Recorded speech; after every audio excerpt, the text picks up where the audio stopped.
Baiklah anak-anak, sebelum kita masuk ke materi tentang tes deskriptif, di sini ibu punya dua teks. Nah, kalian bisa lihat sendiri ini.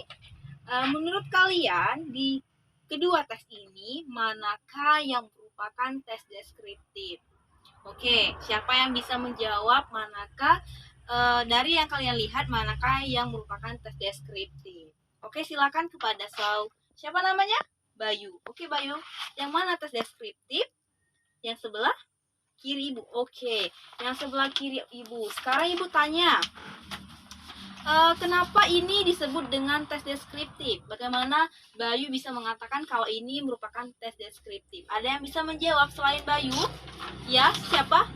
Nurul. Oke, Nurul. Apa alasannya mengapa ini disebut tes deskriptif?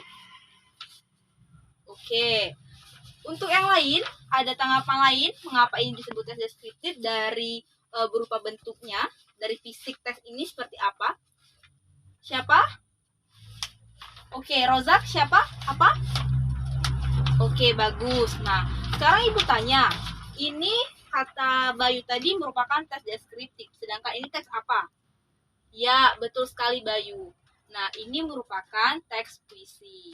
Oke, bagus. Berarti kalian sudah bisa membedakan letak perbedaannya dari bentuk fisik teks tersebut ini ya.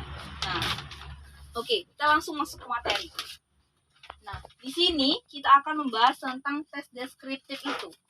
Tes deskriptif itu banyak kajian ataupun banyak teori-teori yang mengatakan tentang tes deskriptif. Salah satunya yaitu dari Taufik Rahman. Dia pernah mengatakan di dalam bukunya yang berjudul tentang teks dalam kajian struktur dan kebahasaan tahun 2017. Beliau mengatakan bahwa teks deskriptif itu yaitu bentuk gambaran yang memberikan keterangan terhadap objek tertentu. Nah, sedangkan menurut Kamus Besar Bahasa Indonesia yang mengatakan bahwa tes deskriptif itu merupakan gambaran ataupun pemaparan dan menggunakan kata-kata secara jelas serta terperinci. Itu menurut Kamus Besar Bahasa Indonesia. Nah, selanjutnya di sini ada ciri-ciri. Nah, kalian bisa lihat sendiri, Ibu sudah berikan contoh bagan untuk kalian memahami apa itu teks deskriptif dan apa saja kaitannya dan apa saja cakupan di dalam tes deskriptif ini. Yang pertama yaitu ada tujuan. Nah, apa tujuan dari tes deskriptif? Oke, siapa yang bisa silakan. Yang di sebelah pojok yang ujung dari pojok kanan, siapa namanya? Indri. Oke, Indri. Apa tujuan dari tes deskriptif menurut Indri? Ya, bagus. Jadi, tujuan dari tes deskriptif ini merupakan untuk menjelaskan ataupun menggambarkan objek tertentu bagi para pembaca. Bagus. Selanjutnya yaitu ada ciri-ciri. Yang pertama di sini sudah sangat jelas yaitu menerangkan objek. Dan yang kedua yaitu menggambarkan objek. Dan yang ketiga yaitu seakan-akan pembaca itu merasakan ataupun melihat secara langsung objek yang disampaikan oleh seorang penulis. Nah, selanjutnya selain tujuan ada ciri-ciri dan yang selanjutnya itu ada kaidah penulisan. Bahwa dalam penulisan tes deskriptif itu tidak sembarangan, ada aturan dan kaidahnya. Yang pertama itu kata sifat. Contohnya, ada yang tahu tidak kata sifat itu apa? Coba yang bisa memberikan contoh dari kata sifat. Ya, tadi dari sebelah kanan, sekarang yang pojok sebelah kiri. Ya, siapa namanya? Oke, Andre. Silakan Andre. Contoh dari kata sifat. Apa itu contohnya? Apa? Pintar. Oke, bagus. Selain pintar, ada lagi contohnya? Apa contoh kata sifat? Oke, siapa namanya? Putri. Ya, Putri. Apa? Baik hati. Oke, bagus. Itu merupakan kata sifat. Jadi dalam tes deskriptif itu harus menunjukkan yang pertama yaitu kata sifat. Dan yang kedua yaitu harus menunjukkan kata benda. Nah, kata benda ada yang tahu tidak apa contoh dari kata benda? Sekarang Ibu mau tanya Yang di sebelah kanan, yang paling depan di sebelah kanan Ibu, siapa namanya? Oke, namanya okta. Oke, okta. Apa itu kata benda? Contoh dari kata benda. Apa okta? Ya, mobil. Oke, bagus. Mobil termasuk ke dalam contoh kata benda. Dan yang ketiga yaitu harus ada kata kerja transitif. Nah, kata kerja transitif ini contohnya yaitu mendengarkan, memasak. Itu merupakan dari contoh dari kata kerja transitif. Dan yang terakhir yaitu kata kerja keterangan. Nah, Ibu mau tanya lagi, contoh dari kata kerja keterangan. Ya, di sebelah pojok paling depan sebelah kiri Ibu, siapa namanya? Oke, untuk anggun, ya apa itu contoh dari keterangan? Kata keterangan anggun. Keterangan ini bisa waktu, tempat, dan juga suasananya. Apa anggun contohnya? Di kamar malam hari. Oke, bagus. Nah, jadi di dalam kita menulis teks deskriptif itu harus ada kaidah dan aturan dari keempat kata-kata tersebut. Nah, oke, bagus. Sekarang Ibu mau jelaskan lagi ke kalian. Ibu perlu kalian harus garis bawahi di sini yaitu menerangkan objek, ya. Kalian harus perhatikan ini, Ibu garis bawahi bahwa menerangkan objek. Jadi, objek di sini merupakan objek yang secara terperinci dijelaskan. Bukan hanya menyebutkan objek itu dalam bentuk fisiknya saja, bukan, tetapi dalam bentuk suasananya seperti apa, lalu keadaan di sana seperti apa, itu menggambarkan objek secara terperinci. Bukan misalkan menggambarkan air terjun, airnya mengalir deras, itu bukan hanya seperti itu, tapi harus menjelaskan secara terperinci dari objek tersebut. Nah, kalau ini sudah Ibu jelaskan beberapa tadi. Ada ingin bertanya atau masih yang belum paham, silakan. Saya, Bu. Oke, Lydia, mau tanya apa?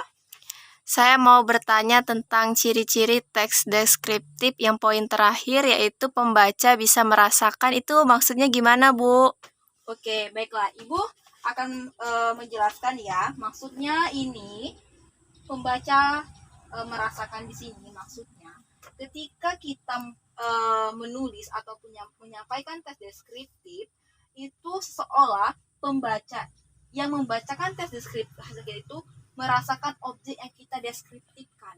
Objek yang kita gambarkan itu seperti apa, walaupun mereka tidak melihatnya secara langsung, hanya berupa pemerolehan informasi dari bacaan yang mereka baca. Jadi dari mereka membaca itu, mereka bisa mendapatkan informasi, oh ternyata air terjun di Kabupaten Rejang Labung itu seperti ini, berarti bentuk fisiknya seperti ini, terus luasnya seperti ini. Jadi tidak harus pembaca itu harus terjun ke lapangan, tetapi dari mereka membaca, mereka sudah bisa mengetahui bagaimana situasi ataupun kondisi di sana. Jadi seperti itu maksudnya dari siswa pembaca merasakan. Oke. Baiklah, bagaimana Lydia? Apakah sudah paham? Paham, Bu. Oke, bagus. Nah, tadi sudah Ibu menjelaskan itu teks deskriptif apa, ciri-cirinya, tujuan, kaidah penulisan. Selanjutnya Ibu akan menanyakan ke kalian. Di sini kan tadi sudah sedikit kita menyinggung tentang teks yang Ibu tunjukkan ke kalian. Tadi si Bayu menyampaikan bahwa ini yang sebelah kiri merupakan teks deskriptif dan ini merupakan teks puisi. Nah, sekarang Ibu mau tanya, dari penjelasan Ibu tadi, di dalam teks deskriptif, menurut kalian ini merupakan teks deskriptif, manakah yang merupakan kata transitif di dalam teks deskriptif ini? Ya, bisa kalian lihat, Ibu bagikan kalian teksnya satu persatu. Kalian bisa baca di sana, temukanlah apa kata transitif yang ada di dalam teks ini. Oke, siapa yang mau menyampaikan? Oke, Agnes, di bagian mana? Ya, bagus, di bagian paragraf terakhir. Oke, menurut Agnes, kata transitif di dalam teks deskriptif ini terdapat di dalam paragraf bagian terakhir. Oke, selanjutnya apa alasan Agnes? Kenapa Agnes menyatakan bahwa itu merupakan kata kerja transitif? Ya, apa Agnes alasannya? Oke, bagus. Jadi kata tadi sudah Ibu contohkan, misalkan memasak, terus juga menonton. Oke. Nah, selanjutnya dari kedua teks ini, mengapa kalian mengatakan ini merupakan tes deskriptif? Oke, kalau dari bentuk ini merupakan sangat jelas tampaknya perbedaannya, dari bentuknya saja itu sangat jelas. Lalu apa lagi yang kalian temukan perbedaan dari kedua teks ini? Ya, siapa? Ibu panggil ya. Yang tidak yang dari tadi diam saja. Siapa yang di tengah? Yang di tengah siapa namanya? Aisyah. Oke, Aisyah. Sekarang Ibu mau tanya Aisyah. Nah, di dalam bentuk ini dari secara fisik, menurut Aisyah letak perbedaannya dari apa? Kalau fisik mempunyai sampiran, oke, bagus, baik. Sedangkan tes deskriptif, oke, bagus sekali. Ya, benar. Jadi sudah sangat jelas dari kedua perbandingan ini dalam bentuk fisiknya saja, untuk kasat mata itu sangat jelas perbedaannya, yaitu teks deskriptif itu berbeda dengan teks puisi. Kalau puisi kan ada bait, ada sampiran. Nah, itulah letak perbedaannya. Lalu Ibu mau tanya lagi, di dalam teks deskriptif ini kalian bisa lihat yaitu apa saja yang terdapat di dalam teks yang Ibu berikan ini, yaitu tentang ciri-cirinya. Apakah mencakup ketiga ini atau tidak? Ya, siapa yang mau bisa menyampaikannya? Oke. April. Oke, April, silakan. Selain April, siapa lagi yang ingin menyampaikan termasuk ciri-ciri dari ketiga ini, apakah sudah termasuk ke dalam teks yang Ibu berikan? Ya, siapa namanya? Anggun, ya silakan. Nah, oke. Dari pendapat April dan si Anggun ini memiliki letak perbedaan. Anggun mengatakan bahwa hanya ada 2 ciri di dalam teks deskripsi yang Ibu berikan. Sedangkan menurut Anggun itu ada 3 ciri.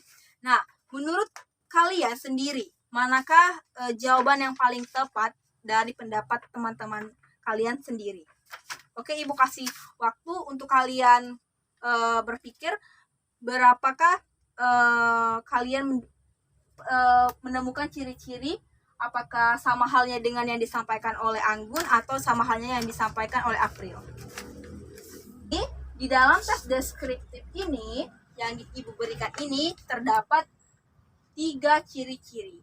Mengapa? Karena jika tidak salah satu dari ketiga ciri ini tidak terdapat di dalam tes deskriptif, maksudnya dia tidak menggambarkan objek atau tidak menyerahkan objek, itu bukan termasuk ke dalam tes deskriptif. Jadi harus mencakup beberapa ciri-ciri yang sudah Ibu jelaskan tadi.